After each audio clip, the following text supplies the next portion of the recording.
본문의 사건 바로 앞에 그 사건을 아는 게 너무 중요한 거예요. 우리 또 다음 주 살펴보는데 오늘 본문의 사건 또 다음 게 일어나요. 이게 마치 세 가지 사건이 너무 중요하는데요. 그래서 오늘 이 노젓는 이 제자들의 이 사건 앞에 바로 알아야 될 그 사건은 뭐냐? 우리가 너무도 잘 알고 있는 오병이어의 사건이에요. 물고기 2마리, 보리떡 몇 개요? 5개요. 물고기 2마리, 보리떡 5개로 5,000명을 먹이고 12강제를 남긴 그 놀라운 현장에 있던 제자들이에요. 얼마나 흥분과 영적 감흥에 푹 빠졌을 거예요. 제자들뿐이 아닙니다. 이 오병이어는 너무 중요하니까 다 나와 있는데요. 요한복음 6장에 보면 어떤 일이 있었냐? 제자들만 흥분한 것이 아니라 거기에 있는 수많은 무리들이 너무도 놀랍고 흥분하고 감동을 했어요. 그래서 어떻게 해요? 예수님을 억지로 붙잡아서 예수님을 어떻게든 임금 삼으려고 하죠. 오늘 핵심은 제자입니다. 한번 고백할까요? 제자입니다. 보세요. 제자들이 그 모습을 보면서 어떤 느낌이 들었을까요? 정말 은혜로운 곳이다. 매일 이곳에서 이런 은혜의 감동을 누렸으면 좋겠다 바랬을 거예요. 근데 예수님은 제자들에게 어떻게 하죠? 한번 또 고백할까요? 떠나라. 한번 고백할까요? 떠나라. 예. 제자들은 이게 읽고 싶은데 예수님이 떠나. 근데 어떻게 떠나라 하면요, 속히 당장 right now 떠나 말합니다. 은혜와 감동이 넘치는 오병이어 이 표적이 있는 이곳을 떠나 저 건너편으로 가라 합니다. 여러분, 그것이 어딜까요? 45절에 나와 있는 건너편 벳세다입니다. 건너편 벳세다. 여러분, 성경은 단어 하나, 한 줄 하나가 너무 중요해요. 그래서 어쩔 때는 성경을 집중해서 봐야 할 때가 있습니다. 여러분, 제가 말하지만 건너편 뭐라고요? 벳세다예요. 건너편 벳세다. 근데 이 말을 좀 살펴보면 정말 맞지 않는 모순적인 말이에요. 설명할게요. 그것은 예수님께서 오병이어의 기적을 행했던 장소가 벳세다입니다. 벳세다에 지금 제자들이 있는데 예수님이 야 떠나 하면서 저 건너편 어디를 가라고요? 벳세다를 가라고요. 말이 안 맞아요. 지금 벳세다에 있는데, 여러분, 벳세다에 있는데 예수님께서 지금 가 하면서 저 먼 벳세다를 가는데 좀 모순적인 말로 들리지 않나요? 왜 같은 벳세다인데 왜 배를 타고 저리 가지? 이거 핵심입니다. 이거 의문을 가져야 되는 거예요. 지금 이게 오늘 말씀의 아주 정말 키포인트예요. 예수님이 가라고 하신, 저는 이렇게 따라하기를 원하는데요. 이게 핵심 단어이기 때문에 한번 따라해 볼까요? 건너편 벳세다. 이게 중요합니다. 예수님이 가라고 하셨던, 그것도 그냥 가는 게 아니라 속히 가, 속히 떠나라 했던 그 건너편 벳세다에 대해서 아는 게 너무 중요합니다. 살펴볼게요. 예수님께서 오병이어의 기적을 행한 벳세다는 저 동쪽 멀리 떨어진 벳세다 들판이고요, 제자들에게 너 속히 건너가라고 했던 그 벳세다는 갈릴리 호수를, 얼마나 갈릴리 호수가 크면 바다라고 돼요. 성경에도 지금 보면 바다라고 되는데 바다가 아니라 갈릴리 호수예요. 갈릴리 호수를 배를 타고 저 건너서 어쪽요? 서쪽 벳세다. 지금 다시 설명합니다.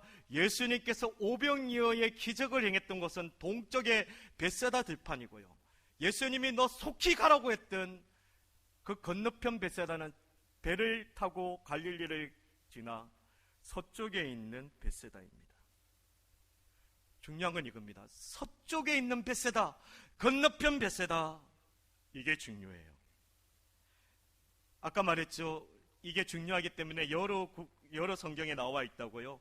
같은 사건이 있는 요한복음 6장 17절에는요 이렇게 말하고 있습니다. 갈릴리 호수를 지나서 가브나움으로 향했다고 되어 있습니다. 예수님은 벳사다로 가라 했는데 똑같은 요한복음은 가브나움이라고 되어 있어요. 헷갈려요. 여기도 벳사다, 여기도 벳사다, 또 성경에는 가브나움이라고 이야기하고요. 그래서 여러분, 성경은 잘 정리할 필요가 있어요. 왜냐하면 이게 정리되는 것과 정리 안 되는 것은 하늘과 땅 차이입니다. 자, 예수님께서 요한복음에는 가브나움으로 가라 했는데 이제 정리를 해볼게요. 이렇게 되는 거예요. 이 서쪽 벳세다 근처가 뭐가 있냐면 가브나움이 있어요. 그래서 이제 정리를 하면 예수님께서 야, 너 동쪽에 있는 벳세다 들판을 지나서 갈릴리 호수 배를 타고 지나서 서쪽 가브나움에 건쳐 가브나움과 인접한 벳사다로 가라는 거예요. 여러분, 이게 핵심인 거예요. 어디로 가라면 여러분, 그 서쪽 벳사다가 어디와 가깝냐면요 가브나움과 가까워요. 이게 핵심입니다. 가브나움, 여러분 그곳이 어떤 곳인지 아세요? 가브나움은요 예수님께서 표적에 엄청 많은 표적의 거의 전반부를 예수님께서 가브나움에 했었는데 그렇게 표적을 행했음에도 웃기게 예수님께서는 저주했던 곳이에요. 왜 저주했을까? 죄가 너무너무 많아가지고요. 예수님께서 그래서 로마서에 그런 말이 참 맞는 것 같아요. 죄가 더한 것에 은혜가 있다고. 여러분, 한자가 없으면 따스한 은혜로운 의사가 필요 없습니다. 그런데 한자가 많으면 따사로운 의사가 필요하듯이 죄가 많은 곳에 하나님의 은혜의 치유가 있어요. 그리고 표적이 가브나움에 많이 있었는데 그럼에도 죄가 너무 많아서 예수님이 저주했어요. 어떻게 저주했냐면 소돔과 고모라보다 더 더러운 곳이다 하면서 저주했어요. 그게 어디 나와 있냐? 마태복음 12장 23절에서 24절에 있거든요. 한번 구절 한번 올려주면 좋겠습니다. 우리 한번 마태복음 12장 23절 24절 예수님께서 가브나움을 어떻게 저주했는가 우리 한번 읽어볼게요. 시작. 가브나움아 내가 하늘에까지 높아지겠느냐? 엄보에까지 낮아지리라. 내가 행한 모든 권능을 소돔에서 행하였더라면 그 성이 오늘까지 있으리라. 내가 너희에게 이르노니 심판날에 소돔 땅이 너보다 견디기 쉬우니라 하시니라. 이 말이 뭐예요? 가브나움 너는 소돔 고모라보다 더 죄가 많다는 거예요. 여러분, 소돔과 고모라 죄가 얼마나 많은지 제가 설명 안 해도 여러분 더 잘 알 거예요. 얼마나 죄가 꽉 차서 하나님께서 불러 심판한 소돔과 고모라죠. 근데 지금 거기보다 더 죄가 많다고? 너희는 그거보다 더 죄가 많기 때문에 내가 저주를 할 것이다. 그러면요, 제자들이 지금 어디로 가고 있어요? 그 가브나움, 죄가 많다는 그 가브나움 근처 벳사다에 갔기 때문에 그 가브나움 근처의 벳사다도 죄가 많을까요, 안 많을까요? 죄가 득실득실거려요. 정리해 볼게요. 그들이 지금 예수님이 가라고 말했던 동쪽 벳사다 들판은 어떤 일이에요? 오병이어에 예수님의 기적이 펼쳐지는 은혜의 땅인데 예수님이 너 속히 가라고 했던 저 서쪽 벳은 뭐예요? 벳사다는요 제가 득실득실거리는 저주의 땅입니다.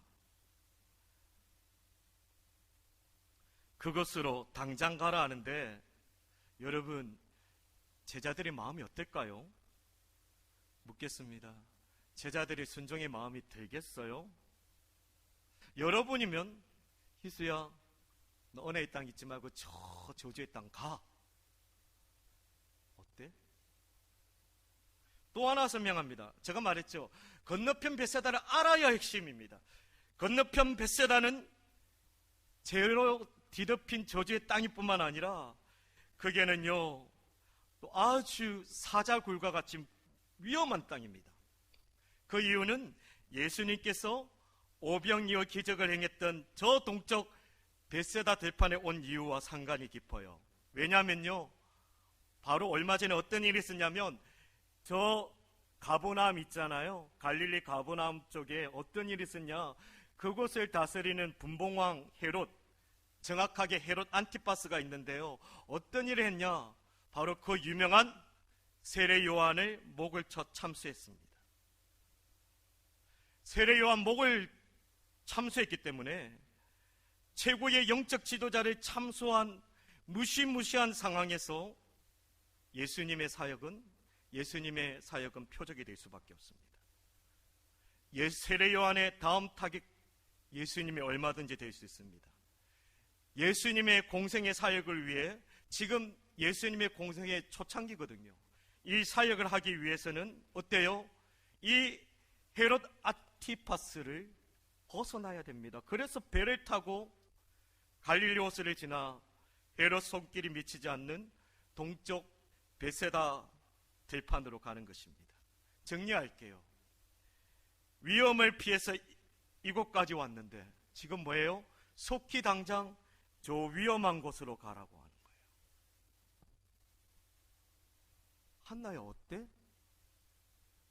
갈 수 있겠니?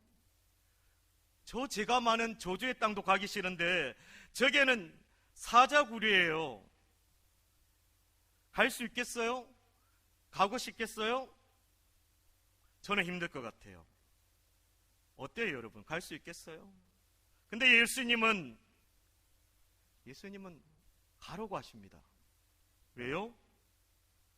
그게 오늘 핵심입니다. 한번 고백할까요? 제자입니다. 한 번 더 고백할까요? 제자입니다. 네. 왜 가야 돼요? 제자이기 때문에. 그게 제자의 삶이기 때문에. 여러분, 제자는, 오늘 제목이 제자입니다. 제자는 온실 속의 하초처럼 은행의 푸른 초장에 거하는 존재가 아니에요. 제자는 저 거친 세상에 오병이와 같이 하나님의 은혜를 받고 그것을 펼치는 자들이 제자예요. 벳사다 같이 죄가 간영한 거친 세상에 정말 치열하게 영적 싸움을 하면서 하나님의 은혜의 역사를 일으키는 자들이 제자예요. 예수님은 그 제자들에게 원했어요. 그래서 제자는 은혜를 품는 자가 제자겠지만 더 구체적으로 은혜를 통해 세상을 품는 자가 제자인 거예요. 사랑하는 여러분, 그렇게 주님이 주시는 은혜로 세상을 품고 세상을 변화시키는 세상 속의 크리스찬이 될 수 있기를 주님의 이름으로 축복합니다. 그러면요, 본문의 말씀은 그런 세상을 품는 세상 속의 제자, 세상 속의 크리스찬이 되기 위해 반드시 이것이 있어야 함을 말하고 있어요. 그것은 오늘 제목에 있는 순종입니다. 순종. 보세요. 물고기 2마리, 보리떡 5개, 5,000명을 먹이신 놀라운 기적 후에 어떤 일이 벌어졌나요? 수많은 무리들이 예수님을 어떻게 해요? 왕으로 삼겠다고, 임금 삼겠다고 막 흥분하는 그 군중들을 보면서 제자들의 마음은 어땠을까요? 은혜가 넘치다, 그걸로만 가득 찼을 거예요. 아니에요. 은혜는 사라지고 그 모습을 보면서 야망이 꿈틀댈 수가 있어요. 야, 나도 드디어 왕의 남자가 될 수 있겠구나. 야망이 펄펄 끓지 않겠어요? 그 황홀한 자리에서 아마 야망을, 어떤 야망? 나도 한번 예수님으로 왕의 남자가 한번 돼봐야겠다. 그 야망을 아마 마음껏 펼치고 싶은 그 마음이 서물서물 기어올랐을 수도 있을 거예요. 그래서 예수님은 찬물을 끼얹는 거예요. 너 당장 가! 찬물을 끼얹어요. 야, 너네 헛된 야망 죽고 당장 떠나? 어디로요? 당장 배를 타고 저 지학 투승이, 저 위험 투승이 건너편 베사다로 가라는 거예요. 가고 싶겠어요? 꿈이 펼쳐질 것 같은데, 조금만 더 가면 잡을 것 같은데 순종하고 싶겠어요? 예수님, 저 무서운 동네 갈 엄두가 안 나요. 예수님 없이 우리가 어떻게 가요? 못 가요. 겁나요. 싫어요. 순종의 마음이 들겠어요? 근데 오늘 말씀 보면요, 정말 군소리 하나도 찾을 거 없어요. 오늘 제자들 군소리 하나도 없이 Yes, Lord! 바로 즉시로 순종해요. 내 야망과 내 상황, 내 기분 다 내려놓고 어떤 순종요? 적각 순종. 왜요? 다른 거 아닙니다. 예수님 명령 때문입니다. 딴 게 없어요. 주님 말씀이니까. 주님 말씀하시니 내가 나아갑니다. 그래요. 딴 게 없어요. 그냥 주님 말씀이니까 내 상황, 내 야망, 저 두려움 다 필요 없고. 뭐예요? 제자들이 가야 할 자는 오병이어의 자리가 아니라, 제자들이 가야 할 자는 오병이어와 같은 어린이 자리도 있겠지만 더 중요한 자리는요, 어떤 자리요? 제자는요, 한번 고백합시다. 순종의 자리. 제자가요, 순종의 자리를 놓치면요, 제자 못 됩니다. 아무리 오병이어보다 더한 은혜의 자리를 사모한다 하더라도 순종의 자리를 가지 않으면 제자 아니에요. 순종의 자리가 제자들이 가야 할 자리입니다. 그래서 하나님은 우리에게 이해의 자리보다 순종의 자리를 요구합니다. 여러분, 우리는 인정해야 됩니다. 감히 하나님의 수준을 우리가 이해할 수 없다는 것을요, 하나님을 결코 우리가 감히 이해의 대상으로 접근할 수 없음을 인정해야 됩니다. 여러분, 그거 아셔야 돼요. 하나님은 이해의 대상이 아닙니다. 여러분, 하나님이 이해의 대상으로 삼으면 그때 순종이 안 돼요. 근데 우리 하나님은 절대에 이해할 수 없는, 번접할 수 없는 창조주 하나님, 전능하신 하나님, 하나님이 이해할 수 없어요. 그렇기 때문에 필요한 게 있어요. 왜 하나님이 이해할 수 없는, 범접할 수 없는 분일까요? 그렇기 때문에 우리는 믿음이 필요해요. 이해할 수 없고 납득할 수 없음에도 순종의 자리로 갈 수 있는 것은 믿음이 있기 때문입니다. 오직 믿음.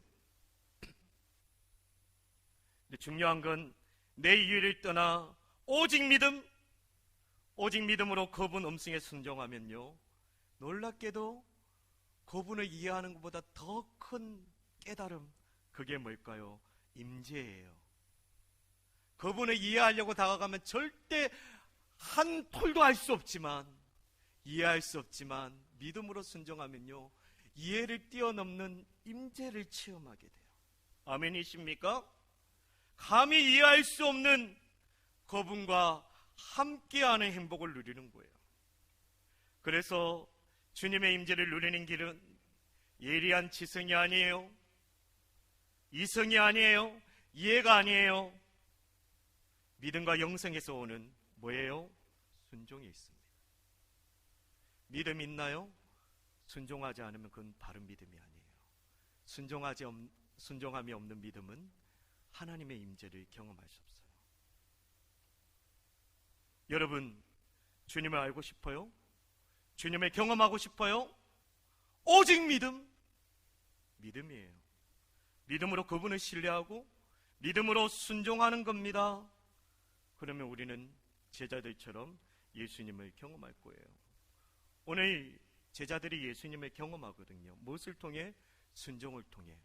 오늘 말씀은 또 하나 영적 진리가 있습니다. 순종을 통해, 다시 말합니다, 믿음의 순종을 통해 예수님을 만나는 임재의 그 경험 이전에 오늘 말씀은 반드시 뭐가 있다? 장애물이 있다는 것을 보여줍니다. 여러분, 믿음 있다고, 순종한다고 단박에 풀려지고 주님을 만나고 그분의 뜻을 알고 그렇게 잘 풀려지지 않아요. 안 그렇습니까, 집사님? 단박에 안 돼요. 우리 하나님의 은혜는 로또 복권이 아니에요. 대개가 그래요. 믿음으로 순종해도 예수님이 오는 것이 아니라 태산 같은 장애물들이 생각지 않게 닥쳐오는 경우가 훨씬 많아요. 왜 그래요? 그래야 우리 연약한 인간이 믿음을 붙들기 때문이에요. 그래서 그 믿음 때문에 포기하지 않는 거예요. 오늘 제자들, 너무 귀한 순종으로 나갔던 제자들에게도 예수님이 다가온 것이 아니라, 보세요, 자기 야망 다 내려놓고 저 가고 싶어요, 저 저주의 땅을, 저 위험한 땅을요. 얼마나 대단한 결심이에요. 그지 않나요? 근데 예수님이 안 다가와요. 뭐가 다가오죠? 큰 장애물이 다가와요. 어떤 장애물요? 도저히 제어할 수 없는 큰 풍랑 같은 장애물입니다. 자기의 야망과 자신의 납득과 위에 모두 내려놓는 너무 귀한 순종인데, 다가오는 것은 어떤 거요? 죽어라 죽어라 노를 저어도 한 뼘도 나가지 않는 거친 풍랑입니다. 완전한 패닉, 절망, 멘붕. 순종했는데요, 믿음을 가졌는데요, 절망이에요. 아마 제자들에게는 이런 조금의 기대감은 있었을 거예요. 아, 예수님의 말씀 납득이 안 되더라도 예수님 말씀에 순종하면 우리에게도 오병이어와 같은 기적이 펼쳐지겠지. 다른 말로 순종하면 복이 펼쳐지겠지. 아니에요. 근데 뭐예요? 사나운 풍랑만 옵니다. 여러분, 무엇을 보여주나요? 순종하더라도 얼마든지 괴로움이 있을 수 있다, 이걸 보여주는 거예요. 바로 이것이 제자라는 거예요. 다시 말하지만 우리는 오늘 배워야 될 것은, 한 번 더 고백할까요? 나는 제자입니다. 여러분, 제자예요. 바로 이게 제자라는 거예요. 그럼 제자가 뭐예요? 제자는 복받는 자가 제자예요? 제자란 복받는 자가 아니라 순종하는 자가 제자라는 거예요. 내가 복받기 위해 열심을 내는 게 제자가 아니라 정말 순종하기 위해 열심을 내는 자가 진정한 제자라는 거예요. 여러분, 아멘이십니까? 이런 순종을 통한 제자의 의미를 바로 알면 그때는 뭐가 일어나요? 급속한 변화가 일어나요.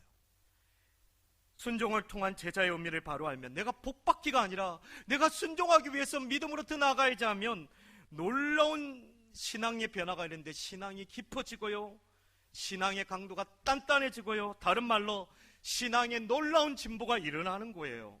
오늘 제자들, 그들의 순종이 귀한 것은 놀라운 신앙의 진보 일어나는 거예요. 폭풍과 사투를 벌이면서 기대감 완전히 깨어지고 그들은 패닉과 절망에 빠졌을 것입니다. 여러분, 대부분 자기가 기대한 게 다 무너지고 절망만 오면요, 그때부터 어떤 게 되냐면요, 대부분 사람들에게는 그때 자기 합리화가 빠져요. 자기 합리화에 빠져요. 여러분, 제자들은 어떤 합리화에 빠질 수 있을까요? 순종을 멈출 수 있는 합리화입니다. 순종을 멈출 수 있는 합리화. 보세요. 그래, 우리 이만하면 충분히 했어. 이 정도면 충분히 최선을 다했어. 우리 믿음으로 순종했어. 우린 오병이어가 있는 저 은혜의 베세다 들판으로 다시 되돌아갈 충분한 자격이 있어. 어떤 합리화예요? 얼마든지 순종의 노를 젓는 거 멈출 수 있는 합리화예요. 얼마든지 순종을 멈추고 뱃머리를 돌릴 수 있는 합리화예요. 근데 제자들 보세요. 뱃머리를 돌리지 않고 끝까지 사투하면서 한 뼘도 나가지 않는데 죽으라고 순종의 노를 젓는 거예요. 난 이게 너무너무 귀해요. 그들이 믿음이 있었을까요? 우리 다른 것보다 예수님이 나중에 물리로 걸어오는데 뭐라고 해요? 와, 귀신이다. 오늘 본문에 보도 와, 유령이다. 예수님을 알지 못할 정도로 믿음 없었어요. 근데 믿음이 생겼어요. 왜요? 죽으라고 순종의 노를 주니까. 사력을 다해 풍랑과 싸우고 또 싸우면서도 포기하지 않고 자기 합리화에 빠지지 않고 순종하는 거예요. 여러분, 이게 저는 이렇게 정의하고 싶어요. 이게 그 유명한 순종의 역설입니다. 설명할게요. 순종을 자꾸 하면요, 이상한 일이 벌어져요. 얼마든지 멈출 수 있는 상황인데 순종을 자꾸 하면 멈춰도 마땅한데 멈추지 않아요. 다시 묻습니다. 집사님, 그렇죠, 그죠? 이상하게 순종으로 하면 더 깊은 순종의 자리에 나아가는 신앙의 진보가 일어나는 역설입니다. 이만하면 충분한데, 얼마든지 너를 멈출 수 있는데 계속 순종으로 멈추지 않는 거예요. 멈출 수 있는 자기 합리화의 걸림돌을 걷어내는 그런 신앙의 진보가 지금 일어나고 있는 거예요. 얼마든지 자기 합리에 빠져도 괜찮은데, 근데 더 순종을 해요. 그 합리화의 걸림돌을 걷어내는 수준까지요. 여러분, 이것이 바로 예수님이 제자들에게 딱 기대했던 모습이에요. 너희들이 됐구나. 이거는요, 만약에 제자들이 오병이어 사건, 그 은혜의 사건에 하루 있었으면 이거 절대 못했을 거예요. 왜? 야망과 꿈과 이상과 푹 젖어서. 근데 이렇게 할 수 있는 뭐예요? 순종했기 때문에. 어떤 순종요? 여러분, 순종은 여러 가지 순종이 있습니다. 조금 있다 하는 순종이 있고요, 매맞다가 훨씬 후에 하는 순종이 있고요, 제일 순종은 뭔지 알까요? 제자들처럼 한번 고백할까요? 적각순종. 제자들이 적각순종했기에 자기 합리화의 걸림돌을 걷어낸 거예요. 신앙의 진보가 있는 거예요. 이것은 이 시대의 제자인 우리에게 향하신 예수님의 기대이기도 합니다. 표대를 향하여 끝까지 순종의 분투, 믿음의 분투를 우리 예수님은 여러분들에게 보기를 원해요. 나에게도 보기를 원해요. 왜요? 그럴 때 신앙의 진보가 일어나거든요. 신앙의 진보를 원합니다. 그럴 때 예수님의 임재, 예수님의 친밀함을 경험할 수가 있어요. 만남을. 여러분, 이상하게도 순종하면 깨닫게 되는 진리 하나가 있어요. 순종의 진리가 뭐냐? 아까 순종의 역사 있었고요, 순종의 진리는 뭐냐? 이겁니다. 순종하면 할수록 내 힘으로는 안 된다는 거예요. 아, 내 힘으로는 안 되구나. 끊임없이 노를 저으면서도 한 뼘도 나가지 못하는 그 절망에서 제자들은 무엇을 깨달았을까요? 아, 내 힘으로는 안 되구나. 자신의 처절한 무능함을 깨닫게 됩니다. 그때 정말 처절하게 낮아져서 뭐가 나와요? 내 심령 속에 기도의 깊은 울림이 나오는 거예요. 어떤 울림요? 우리가 소리 크게 지르는 방언하는 기도가 좋은 기도가 아니에요. 제일 좋은 기도는 이 기도예요. 주님, 내 힘으로 안 돼요. 주님, 주님이 필요해요. 도와주세요. 철저히 낮아지는 이 기도의 울림이 제일 좋은 기도예요. 아멘이에요? 왜요? 그러면 주님을 경험하게 되는 거예요. 우리 주님은 아버지예요. 우리 세 딸이 있는데요, 특별히 장애를 앓고 있는 우리 셋째 딸, 아빠, 나 너무 힘들어, 나 좀 도와줘. 그럼 안 나가겠어요? 저가요? 마찬가지예요. 우리 하나님 아버지예요. 주님, 내 힘으로는 도저히 안 되네요. 도와주세요. 아버지 하나님 필요해요. 오시는 거예요. 그러면 주님을 경험해요. 더 구체적으로 내 배후에서 끊임없이 계속 기도하고 계시는 제자들은 끊임없이 노를 저을 때 예수님은 뭐라고 있을까요? 기도하고 계셨구나. 그걸 깨닫게 돼요. 보세요. 제자들을 속히 보내시고 예수님은 무엇을 하시나요? 기도했습니다. 46절을 한번 올려주실까요? 46절을 한번 올려주시면요, 우리 한번 읽어볼까요? 시작. 무리를 작별하신 후에 뭐 하러요? 기도하러 산으로 가셨다. 제자들이 계속 믿음으로 순종의 노를 저을 수 있도록 배후에서 우리 예수님 뭘 했어요? 계속 기도했어요. 포기치 않고 계속 순종의 노를 저을 수 있게 예수님께서 계속 기도하면서 힘을 불어넣어 주시는 거예요. 그리고 중요한 것은 다가오는 거예요. 기도도 큰 힘이 되는데, 내 비유에서 기도해 주는 것도 큰 힘이 되는데, 다가오시면 얼마나 힘이 날까요? 예수님이 다가옵니다. 48절이에요. 우리 48절도 한번 읽겠습니다. 시작. 바람이 거스림으로 제자들이 힘겹게 노젓는 것을 보시고 밤 사경쯤에 바다 위로 걸어서 그들에게 오사. 동사 두 개가 있어요. 보시고 걸어오사. 예수님은 보고만 있는 게 아니라 뭘까요? 오셨습니다. 근데 이거 아셔야 돼요. 어떤 시간에요? 가장 정확한 도움의 시간대에 오셨다는 거예요. 성경은 잘 살펴보니까 아주 단어 하나가 구체적이에요. 예수님이 물 위로 걸어오실 때가 성경은 그냥 밤이라고 한 것이 아니라 시간을 말해요. 밤 사경이라고 말합니다. 이스라엘에서 밤 사경은 새벽 3시쯤입니다. 어느 때죠? 가장 어둠의 절정인 때죠. 가장 어쩔 수 없는 절망과 좌절의 시간입니다. 바로 그 시간에 오십니다. 왜요? 그 시간대 가장 절망이고 죽음의 때, 가장 내가 무너지는 때이기 때문에. 근데 믿음의 눈으로 보면 바로 그때가 한치의 오차도 없는 구원의 때입니다.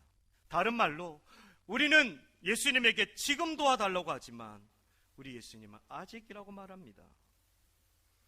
그러게 뭘 해라고요? 아직이니까 너희는 믿음으로 그리 아니하실지라도 또 순종해, 이겁니다.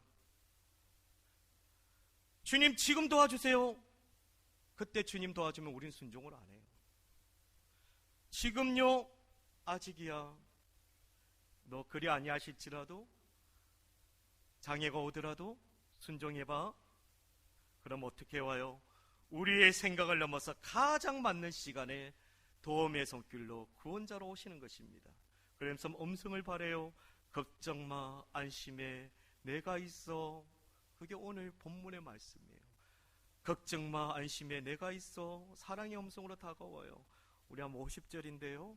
우리 50절 한번 읽겠습니다. 50절에 다 같이 봉독하겠습니다. 시작. 그들이 다 예수를 보고 놀랍니다. 이에 예수께서 곧 그들에게 말씀하여 이르시되 안심하라, 내니 두려워 말라 하시고. 안심해, 내가 있잖아. 두려워하지 마. 그러면서 그 다음 51절, 삶의 문제가, 그 강풍이 잔잔해지는 것입니다. 여러분, 사랑하는 여러분, 우리가 왜 순종해야 됩니까?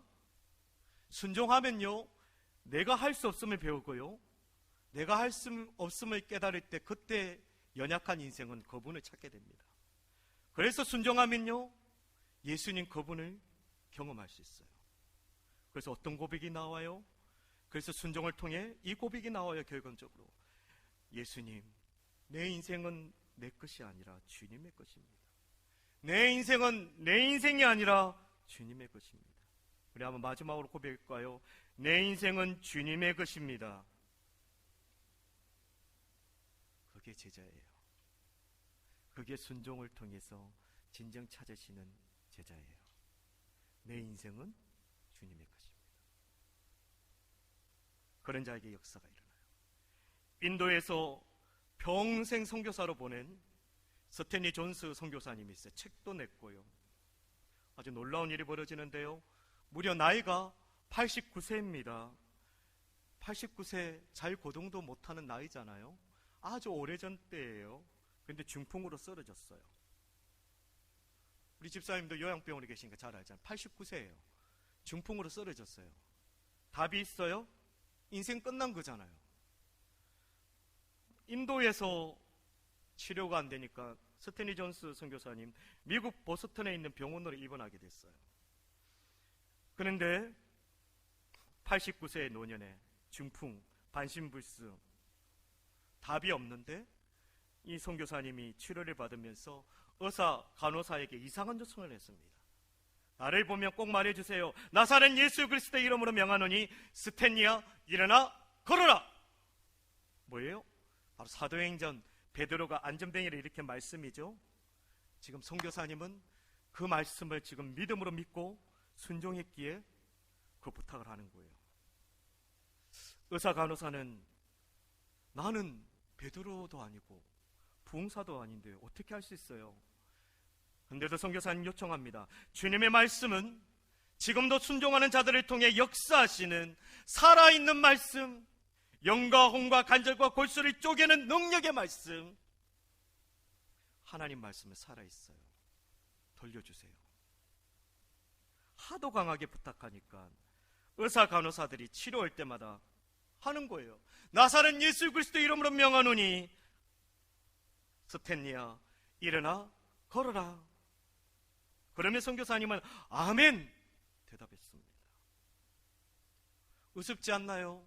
어떻게 이 시대에 저는 사도행전적인 성경의 기적이 일어날까? 그것도 89세에 오늘 내일 하는 노년이 우습지 않나요? 그런데 6개월 만에 선교사님은 일어납니다. 6개월 만에요.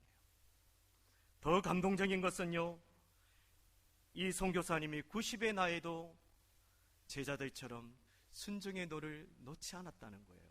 90의 나이도 뭐예요?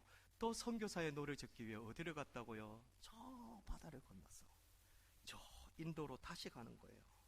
마치 오늘 거친 풍랑이지만 끝까지 노를 젓는 제자들처럼 끝까지 인도를 향한 그 선교의 노를 놓지 않았습니다. 그러니까 놀랍게 은혜를 주는 거예요. 어떻게 해요?